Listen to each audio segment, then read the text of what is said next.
अस्सलाम वालेकुम, क्या हाल है सब लोगों का। उम्मीद है कि सब लोग ठीक ठाक होंगे और अपने रोज़े ठीक से गुजार रहे होंगे। सहरी का टाइम पहले मैंने आपको दिखाया, उसमें वही लेफ़्ट ओवर स्वांजना का सालन और छोटी सी शामी और एग बॉयल करके और साथ में नमकीन दही के साथ यूज़ कर रही थी। ये है अब असर के बाद का टाइम, तो ये जो मैंने शामी का मटेरियल बनाया था उसकी मैंने अब टिक्कियाँ बना ली हैं। शामी कबाब की जो टिक्किया है उसका साइज़ टोटली आपकी अपनी चॉइस पर डिपेंड करता है, लेकिन कोशिश ये करें कि ना बहुत बड़ा हैवी कबाब हो ना बहुत छोटा हो कि क्रेविंग ही पूरी ना हो। तो इसमें कार्बोहाइड्रेट्स काफ़ी मिकदार में होते हैं और प्रोटीन काफ़ी होता है, तो ये एक नॉर्मल साइज़ का कबाब काफ़ी फुलफिलिंग रह जाता है। अब मैं इसके अंदर बेकिंग पेपर की लेयर्स दे के इसको ऊपर नीचे असेंबल करूँगी और इसी तरह इसको प्लेट समेत फ्रीज़ कर लूँगी। उसके बाद जब ये फ्रीज़ हो जाएंगे तो मैं इनको अलग करके निकाल के किसी भी शॉपिंग बैग में, ज़िप लॉक बैग में, जो आपके पास अवेलेबल है, किसी शॉपर में रख लें। वो बिल्कुल भी आपस में नहीं जुड़ते जब फ्रीज़ हुए हुए होते हैं। बेकिंग पेपर लेना है, इस चीज़ का ध्यान करना है, क्योंकि बटर पेपर जो है वो चिपक जाता है, बेकिंग पेपर चिपकता नहीं है, ये बड़ा अच्छा रह जाता है। चलिए जी, शामी कबाब की असेंबलिंग हमारी डन हो गई है। ये प्लेट जाएगी फ्रीज़र में और हम जाते हैं अपनी इफ्तारी की तरफ। ये स्ट्रॉबेरीज़ हैं, मैं 10 से 12 दाने लेती हूँ जब भी इसका बनाना होता है स्लश। उसको हाफ़ पीसीस कर लेने हैं और पानी इतना सा लेना है कि स्ट्रॉबेरीज़ जस्ट ब्लेंड हो जाएँ। इतना ज़्यादा नहीं लेना कि स्ट्रॉबेरीज़ जो हैं वो इसके ब्लेंडर के चॉपर के नीचे आ ही ना सकें, और इतना कम भी नहीं लेना कि ये आपस में हिल ना सकें, मूव ना कर सकें। मुनासिब सा पानी लेना है, बस आपको पता लग जाएगा। फिर आपने उसमें अपनी मर्ज़ी से पानी ऐड कर देना है। ये बहुत पतला भी अच्छा नहीं लगता, बहुत गाढ़ा भी अच्छा नहीं लगता। और ये मिस्टर हस्बैंड इसको मुनासिब सा साइज़ दे रहे थे, ग्लासों के हिसाब से मेरे ख्याल काउंट कर करके डाल रहे थे। तो ये इनका काम होता है, इसलिए मैं इसमें नहीं पड़ती, मैं जस्ट इसका क्लिप ले रही थी। मैं आती हूँ अपने सालन की तरफ। आज मुझे बनाना था मज़ेदार सा आलू बैंगन।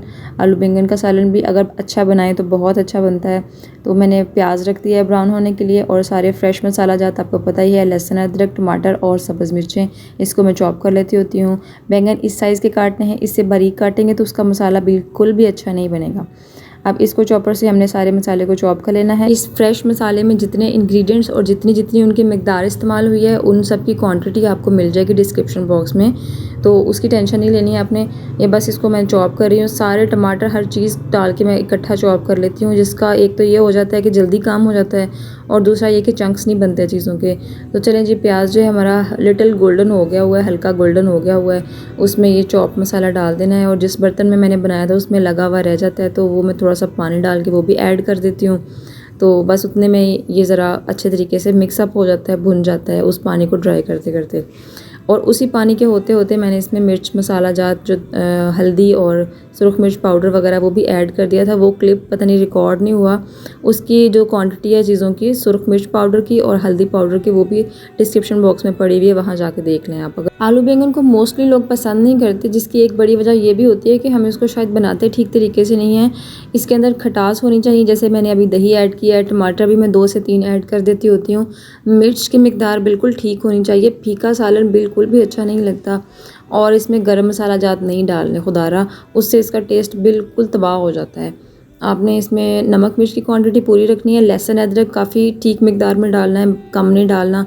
और इसमें आपने खटास थोड़ी सी ऐड कर देनी, जिसमें टमाटर और दही आपके पास ज़्यादा हो तो आप ज़्यादा भी डाल सकते हैं। मेरे पास बिल्कुल थोड़ा सा था इस वक्त, तो जितना मेरे पास था उतना मैंने ऐड कर दिया था। वो जितनी मेरे पास क्वांटिटी है सब्ज़ी की उसके हिसाब से एनफ था। मसाला अच्छी तरह भुन जाने के बाद मैंने बैंगन और आलू इकट्ठे ही ऐड कर दिए हैं। बैंगन अपना पानी छोड़ता रहेगा और आलू उस पानी में गलते रहेंगे, और इसकी आंच मीडियम सी कर देनी है। तेज़ होगी तो नीचे लग जाएगा, और कम होगी तो फिर बैंगन का पानी अच्छे तरीके से बाहर नहीं आएगा और उसका मसाला अच्छा नहीं बनेगा। उसका मसाला ही खाने वाला होता है, वही मज़ेदार लगता होता है। ठीक है, साथ में मैं एक आज स्नैक फ्राई करने लगी थी। उसके लिए मैं एक रफ़ से फ्राई पैन के अंदर ऑयल डाल रही हूँ। ये ऑयल कम है, इसके बाद मैंने और भी डाल लिया।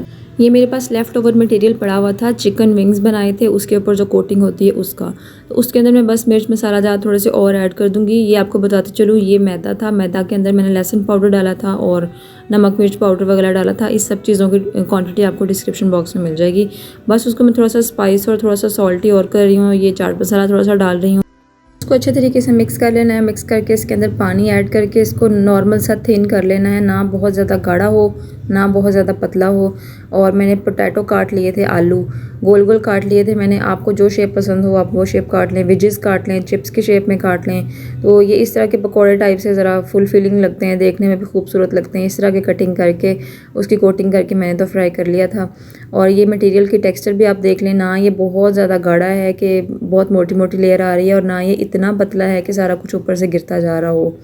तो ये बड़ा मुनासिब सा मटेरियल इसके ऊपर कोट भी हो जाता है, और जो एक्स्ट्रा होता है वो गिर जाता है नीचे। और चिप्स को 1 बाय 1 कोट करना है या आपने इकट्ठा ही सबको लगा के रख देना है, ये भी आपकी टोटली अपनी चॉइस है। मैंने थोड़े से हाफ तकरीबन ऐसे किए थे 1 बाय 1 कोट करके, और उसके बाद फिर जो मटेरियल बच गया था उसके अंदर मैंने सारे चिप्स ऐड करके उनके ऊपर जितनी हल्की फुल्की कोटिंग हो गई उस सबको अलग फ्राई कर लिया था। दोनों का तकरीबन सेम ही टेक्सचर था। ये आपकी अपनी चॉइस है कि आपको अलग अलग चाहिए, क्योंकि जब इकट्ठे डालते हैं उसमें जुड़ भी जाते हैं, तो आपको अगर जुड़े हुए नहीं पसंद तो आप इकट्ठे ना डालें। और इस तरफ हमारे जो बैंगन हैं इन्होंने खूब अपना पानी छोड़ दिया हुआ है, बहुत मज़े का इसका मसाला बन गया है। साथ ही अफ्तारी भी हो गई थी, मैं अपनी खजूर यहीं पे खड़े होकर खा रही थी। बहुत कोशिश करती हूँ कि सबके साथ दस्तरखान पे बैठ के अफ्तारी करूँ और वहीं पे बैठ के दुआ वगैरह भी करूँ सबके साथ एहतमाम के साथ, लेकिन बस करते कराते ना ये वक्त हो जाता है, और अक्सर ये अफ्तारी जो है चूल्हे पे खड़े खड़े हो जाती है। तो फ़र्स्ट ड्रिंक भी मैंने अपना यहीं पे ले लिया किचन में, उसके बाद लेकिन मैं दस्तरखान पे चली गई थी। तो ये भी बहुत रिफ़्रेशिंग बहुत मज़े का ड्रिंक बनता है। अगर आपने अभी तक ट्राई नहीं किया तो इसको भी ट्राई करके देखिएगा। कल मैंने वो दूसरा सॉफ्ट ड्रिंक वाला बनाया था, तो उसके बाद मैं फिर इसको बहुत ज़्यादा मिस कर रही थी, तो आज फिर मैंने इसी को बनाया। और यहाँ पे हमारे आलू बैंगन तकरीबन रेडी हो चुके हैं। धनिया मैंने डाल दिया है, और कितनी खूबसूरत इसकी माशाल्लाह से लुक आती है। अल्हम्दुलिल्लाह माशाल्लाह, अल्लाह ताला की नेमतें, ना हम शुक्र अदा करने के काबिल हैं और ना हम शुक्र अदा कर सकते हैं। ये जी हमारा छोटा सा सादा सा अफ्तारी का दस्तरखान, जिसमें कुछ थोड़ा बहुत फ्रूट है, कुछ कल की लेफ़्ट ओवर चना चाट है, और कुछ जो आज मैंने स्नैक फ्राई किए थे वो हैं। सब कुछ मिल मिला के अल्हम्दुलिल्लाह एक बहुत अच्छा मील बन गया, बहुत फुलफिलिंग मील बन गया। और अल्हम्दुलिल्लाह खाने की तलब बिल्कुल नहीं हुई कि खाना नहीं है, रोटी नहीं है, तो ये चीज़ें काफ़ी हो जाती हैं। और ड्रिंक भी उसके बाद फिर मैंने 2-3 गिलास और ले लिए थे। उसमें भी आपको पता है स्ट्रॉबेरी होती है, तो वो भी ज़ाहिर है फ्रूट है, तो फ्रूट की जो सारा फाइबर है वो पानी के अंदर एडिड था, उसकी वजह से काफ़ी फुलफ़िल हो जाता है। उसके बाद सिर्फ एक चाय की तलब थी, लेकिन आज इतना एग्जॉस्टेड और इतना हेक्टिक टाइप का रोज़ा था। अल्लाह ताला सब्र दे। वैसे मैं ये बात करती हूँ तो मुझे ऐसे लगता है कि मैं रोज़े की जो रूह है ना उसको मुतासिर कर रही हूँ, लेकिन आज वाकई बहुत बुरी हालत हो गई थी। और अफ्तार के बाद मगरिब पढ़ के जहाँ से मगरिब पढ़ी है वहीं मैं लेट गई हूँ, उसके बाद मैं उठ नहीं सकी हूँ। तो चाय शाय हस्बैंड ने बना के दी थी, तो उनको इस वीडियो के ज़रिए भी बहुत बहुत शुक्रिया कहना चाहूँगी। असल में तो ऑफ़ कोर्स कहा ही था, क्योंकि उनकी अपनी ड्यूटी टाइमिंग बैंकर्स की बड़ी हेक्टिक होती है, तो शाम को वो आ रहे होते हैं सारा दिन सिस्टम पे बैठ बैठ के, तो आप सोच ही सकते हैं क्या हाल हो जाता है बंदे का। और फिर घर आके वो इतना पोलाइट पेश आए तो उसका शुक्रिया अदा करना बनता है।